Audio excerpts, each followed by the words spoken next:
Hello, everyone. Welcome to English Listening Practice. Today's story is about love, loss, and the quiet strength it takes to live again. It's not just a story about goodbye. It's about rediscovering life when your heart feels empty.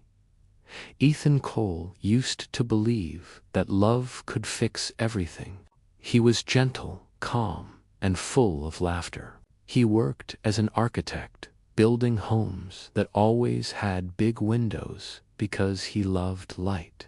Light makes people feel alive, he used to say. But now, light was the one thing he avoided. 2 years had passed since Lila's accident, and in those years, Ethan had turned into someone else, a man who spoke little, smiled rarely, and avoided people completely. He lived in a small house by the sea, quiet and lonely, where the only sound was the ocean reminding him of what he had lost. Every morning, Ethan would take his coffee and walk to the same rock by the beach. It was the spot where he and Lila used to watch the sunrise together. They would sit side by side, wrapped in one blanket, dreaming about the future, about kids, music, and traveling the world. But those dreams vanished one rainy night when the phone rang and everything changed. Since then, the mornings felt longer, emptier. The sea was still the same, but Ethan wasn't. He tried to forget. But forgetting someone who gave your life meaning is like trying to erase the sunrise. One afternoon, he walked through the local marketplace just to distract himself. The air smelled of roasted coffee and fresh bread. People were talking, laughing, sounds he used to enjoy.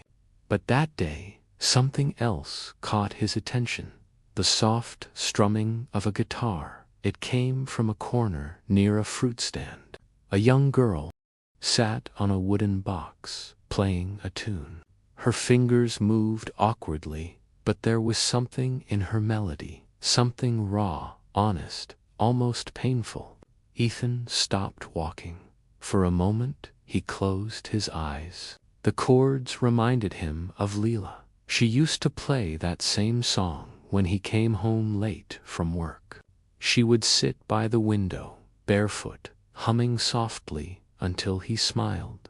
The girl noticed him standing there. "Do you play?" she asked, tilting her head. Ethan hesitated.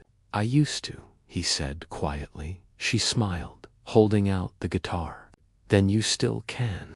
At first, he wanted to refuse, but something inside him said, "Why not?" He took the guitar. His hands trembled slightly. The wood felt warm, familiar, like an old friend. He played the first chord. It sounded broken, rusty.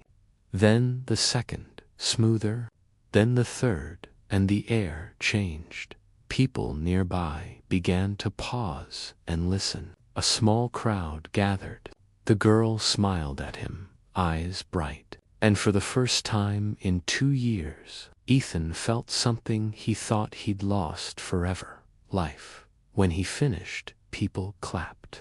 He smiled shyly, almost embarrassed, but deep inside, something had awakened. That night, lying in bed, he couldn't stop hearing Lila's voice in his mind. "Keep playing, Ethan. Music is how we stay alive." The next morning, he opened the old closet that had been locked for years. Inside was his guitar, covered in dust. He cleaned it gently, like it was something sacred. Then he walked to the beach and played while the sun rose, day after day. He returned, playing for no one, just himself and the sea. It was like therapy. Every note was a tear released, every melody a memory forgiven. Slowly, his grief began to soften. Weeks later, he met the girl again. Her name was Sophie. She told him her story. She played music to earn money for her mother's medicine. She lived nearby with her younger brother and rarely went to school. Ethan felt a pull in his heart, a familiar feeling of wanting to help, to care again. He started teaching her how to play properly. They met twice a week by the beach.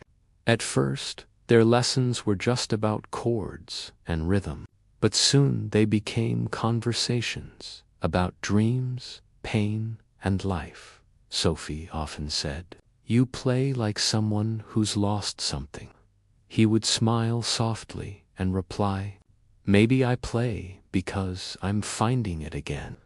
Over time, their friendship grew. The small cafe near the market invited them to play every Saturday evening. At first, Ethan was nervous. But when he looked at Sophie, full of hope, full of light, he knew this was what Lila would have wanted. Their music touched people. The songs were simple, but they carried emotions. Everyone understood loss, love, and healing. The audience would listen silently, some even crying softly. Ethan realized something powerful.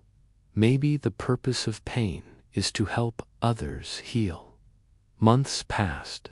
Ethan began to smile again, laugh again. He started sketching new house designs, planning small projects.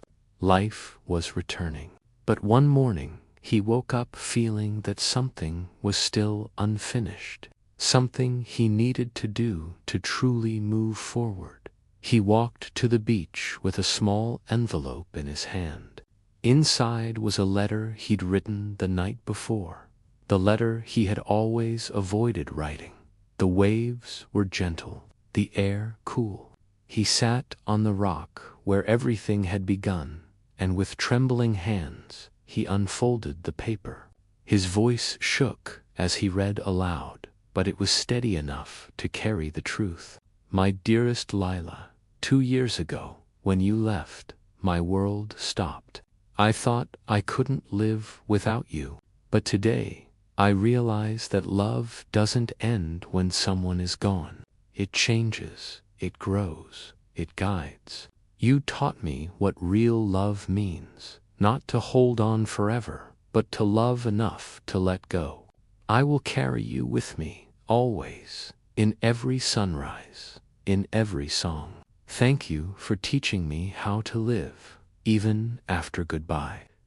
He placed the letter in a small glass bottle, sealed it gently, and threw it into the sea. He watched as the waves carried it away, further and further, until it disappeared. As the sun rose higher, the sky turned gold. Ethan closed his eyes and smiled, not out of sadness, but peace. The pain didn't vanish, but it had changed shape. It was softer now, like a scar that no longer hurts when you touch it.